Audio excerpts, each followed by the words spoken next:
how you can fix your pin that is no longer available on your Windows 10 or the 11. Hi guys, welcome back to the new video. In this video I'm going to show you how you can do it easily.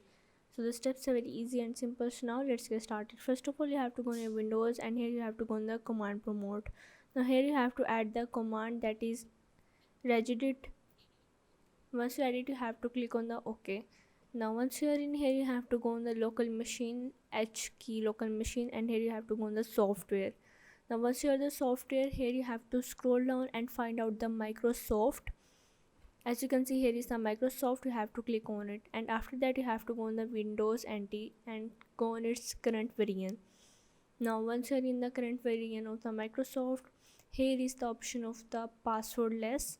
You have to click on it. I don't add the pin, so I have not showing the option of that password pin. So what you have to do is go on the passwordless, and there you have to change the digit from the 1 to the 0 and click on the OK and apply the changes. Once you done it, you have to restart your computer and it will fix your pin that is no longer available on your Windows 10 or the 11.